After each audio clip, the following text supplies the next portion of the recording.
সব মায়েদের সকালটা খানিকটা এইভাবেই শুরু হয়, তাই না? সকালবেলা ঘুম চোখ খুলেই ম্যাগির প্যাকেটগুলোকে কেটে নিলাম। রাত থেকেই রেডি করে রেখেছিলাম। তাড়াতাড়ি করে ম্যাগিটা সিদ্ধ বসিয়ে দিলাম। আলুটা কুচি কুচি করে কাটতে হবে। ম্যাগিটার মধ্যে একটু লবণ আর একটু তেল দিয়ে নিয়েছিলাম। আলুগুলো কুচি কুচি করে কেটে নিলাম। রায়ানবাবুর টিফিন তৈরি হচ্ছে, তার সাথে আমিও একটু নিয়ে যাব, বাড়িতেও একটু খাবে। ওর বাবা আজকে ম্যাগি নেবে না, তাই ওর জন্য রেডি করলাম না। ও রুটি নেবে, পরে ওরটা বানাবো। সকাল 6টা বাজে। তাড়াতাড়ি করে উঠে প্রথম কাজই হলো গ্যাসটাকে অন করা। তারপরে ম্যাগিটাকে ঠান্ডা জল দিয়ে ধুয়ে নিলাম, নিয়ে জলটাকে ঝরতে দিলাম। ওদিকে আলু পেঁয়াজ কাটা রেডি হয়ে গেছে, ডিমটাকে ফাটিয়ে নিয়েছি। এবার ম্যাগি দিয়ে চাউমিনটি বানিয়ে নিতে হবে। বাবুর এটা খুব ফেভারিট জিনিস। তাড়াতাড়ি করে রেডি করে নিয়ে তারপর তাকে ঘুম থেকে তুলতে হবে। প্রতিটা মা আমাদের সকালের যুদ্ধটা শুরু করি ঘুম চোখে, এবং যুদ্ধটা চলতে থাকে আবার সেই দিন রাত অবধি। ডিমটাকে কিছুটা ভেজে নিলাম, নিয়ে তারপর ঝুরি ঝুরি করব। আর এদিকে বাকি কাজগুলোও সারতে থাকছি। আমার রান্নার দিদি খুব তাড়াতাড়ি চলে আসে, 7টার মধ্যে চলে আসে, তাই সে আসার আগে ভাতটাকে একটুখানি সিদ্ধ করে রাখা, আর কি রান্না হবে সেগুলো আগের দিন থেকেই রেডি করে রাখি। তার সাথে যদি ডাল সিদ্ধ করতে হয় ডালটা সিদ্ধ করে রাখি, কোনো কিছু সবজি টবজি কাটার থাকলে সেগুলোকে কেটে রাখি। ধীরে ধীরে ধীরে ধীরে 7টার মধ্যে সব কিছু রেডি করে নিয়ে তারপর রান্নার দিদি চলে এলে তখন দুজন মিলে হাত লাগিয়ে তাড়াতাড়ি করে কাজ সেরে নিই। ডিমগুলো ভাজা হয়ে গেছে।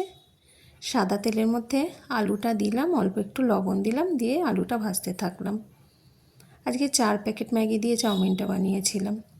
পেঁয়াজগুলো দিয়ে দিলাম, হালকা নুন তো দিয়েই ছিলাম। এবার গ্যাসটাকে কমিয়ে একটু চাপা দিয়ে নিতে হবে। সময় খুবই কম, যুদ্ধকালীন তৎপরতায় চলছে কাজ। ছেলেকে আমার বেশিক্ষণ ডাকতে লাগে না, একবার দুবার ডাকলেই উঠে পড়ে। তার আবার কদিন ধরে একটু হাফ প্যান্ট পরার প্রতি অনীহা, ছোটোবেলা থেকেই ছিল, সেটা আবার নতুন করে জেগে উঠেছে।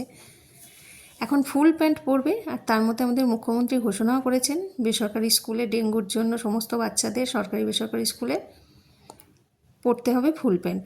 ভাতের চাল রেডি করে বসিয়ে দিয়েছি, লিকার চা করছি। বাবু লিকার চা খাবেন আর আমার জন্য লিকার চা, বাকিদের দুধ চাটা পরে বসাবো।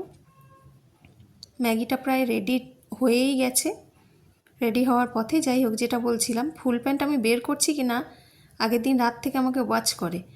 কোনো মানুষ যে ফুল প্যান্ট পরতে এত ভালোবাসে, ওকে না দেখলে বিশ্বাস হয় না। তো মুখ্যমন্ত্রীর ঘোষণাতেও খুব খুশি হয়েছে, যদিও সার্কুলার পাইনি এখনও, কিন্তু তার আগে থেকেই আমার ছেলে ফুল প্যান্ট পরা শুরু করে দিয়েছে। ম্যাগি রেডি, ঠান্ডা করতে দিয়ে দিচ্ছি। আর এদিকে আমার বুড়ো বাবার জন্য হাফ কাপ লিকার চা।